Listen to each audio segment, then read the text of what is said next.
Hey everyone, and welcome to another deep dive. Today, we're diving into Tesla's self-driving goals. You guys sent over some really interesting articles, and the main thing it looks like everyone's talking about is how close is Tesla to really making happen? You know, completely unsupervised driving, like that moment when your car is more than an assistant, it's like having a chauffeur. Yeah, totally. This isn't just about like souped up cruise control, right? Yeah. This is about, imagine a robotaxi future. Your car drops you off and then it goes and parks itself or even runs errands for you. Okay, so let's get into it.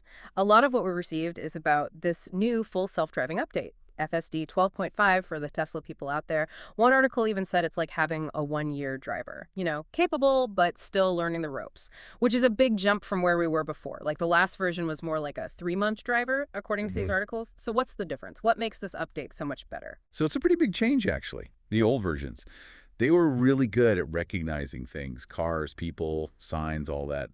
But with 12.5, Tesla's going for something way harder. These articles called it road sense. It's kind of like how a really experienced driver can just tell when something's about to go wrong. Like they can anticipate danger. It's not just seeing a ball roll into the street. It's knowing that a kid might be running after it. Right. It's like that feeling you get, like, I'm not going to slam on the brakes every time I see a squirrel, but I'm definitely more careful, especially around a school when it's pickup time. Experience just sort of teaches you when to expect the unexpected. And that's exactly what Tesla is trying to build into their cars. It's not just about reacting to what's happening now. It's about the system thinking ahead, predicting what might happen next. That makes sense. Yeah. And to get that kind of experience, Tesla's relying on a ton of data, right? One article said they have millions of cars on the road just collecting information constantly. Honestly, that's kind of hard to imagine, the sheer scale of it. But how does all that data actually make their self-driving better? It's like this. Every mile driven in a Tesla with FSD turned on, that's like feeding information directly into the system's brain. Every close call, every lane change, even going through a roundabout, it's all data and is all teaching the system how to drive in the real world. So it's not just how much data they have, it's also how they use that data to make the AI smarter. Exactly. And to deal with that much information, they actually built this network of GPUs, over 50,000 NVIDIA H100 GPUs. Okay, wait. For those of us who don't speak computer, what's so special about these GPUs? So basically, they're these special computer chips. They're made for processing tons and tons of data, which is what AI needs. It's like if you tried to teach a car to drive itself using like a 10-year-old laptop. It just wouldn't have the power. These H100 GPUs, they're like giving the system a supercomputer brain. It's like they've got the kind of computer power that scientists use, you know, like Tesla is really going all in on this whole self-driving thing. But honestly, all this talk about AI and data, it makes you wonder about, well, safety. Like, are we really ready to just hand over the wheel to a computer, even one with a supercomputer brain? Yeah, no, I totally get it. Safety is a huge deal here, and it's something that comes up a lot in what you sent over.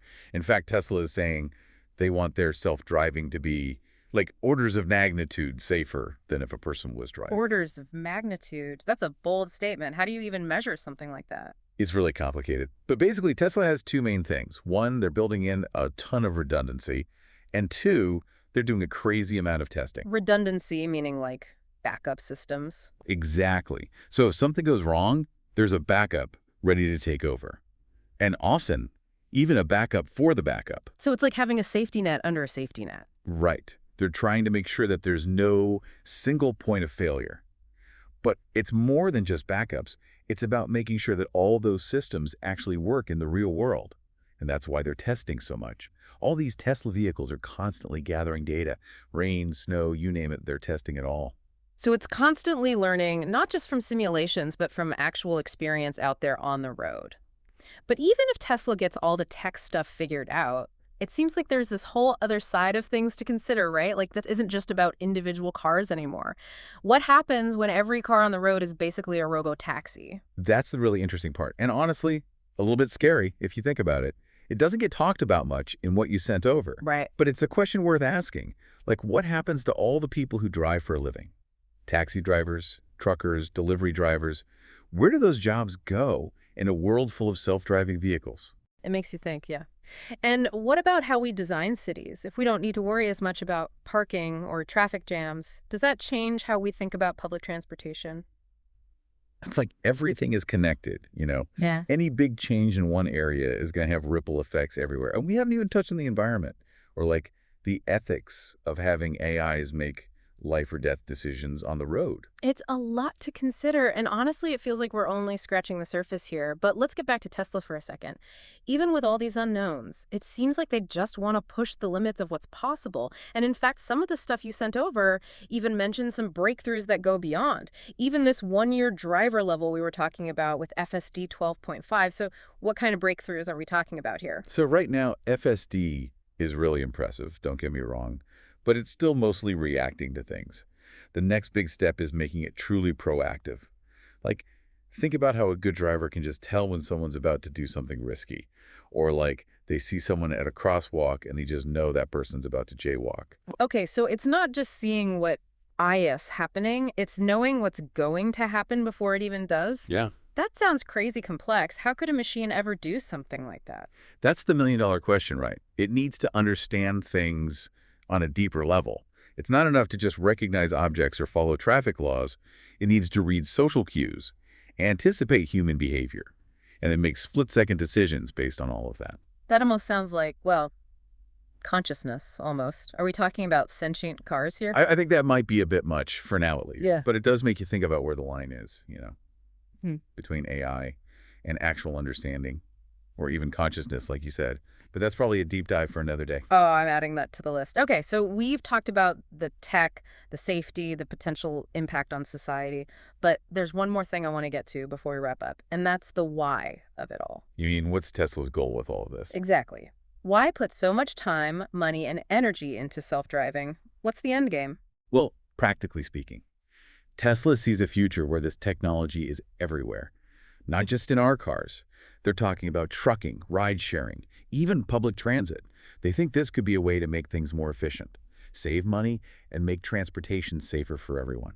So it's like a total transformation of how we get around. Yeah, pretty much. Yeah. But there's also a whole other side to it, at least from what they're saying. It's like they really believe that self-driving can solve some of the world's biggest problems, like car accidents, or pollution, or even social inequality. It's a pretty big vision. It is. And it's still up in the air whether they can pull it off. But one thing's for sure. Tesla is pushing the limits of what we thought was possible. And that's going to change the entire car industry, and maybe even society as a whole. It's like they're looking at how we do things now and saying, nope, we've got a better way. But, okay, we've gone through a lot today. All the tech stuff behind Tesla's self-driving dreams, the whole safety question, and even how it could change the world. So before we wrap things up, I always like to leave everyone with something to think about, a question that sticks with you. And this time, it's something I saw in one of the articles you guys sent. Will we look back on human drivers the same way we look at horse-drawn carriages now? Wow. That's a good one. Like a quaint thing from the past. It's hard to even imagine a world without people behind the wheel. But I bet people 100 years ago felt the same way about horses. Right. It really makes you think, like, are we about to completely change how we think about transportation? For sure. And whether Tesla actually gets everything they want or not, Yeah. they've definitely got everyone talking about self-driving. Yeah. They're pushing the limits, and everyone else is trying to keep up. And that's what makes it so interesting to talk about. It's not just about Tesla. It's about the future of how we all get around. So to everyone listening, keep your eyes on the road. Things are about to get interesting. Thanks for joining us for this deep dive.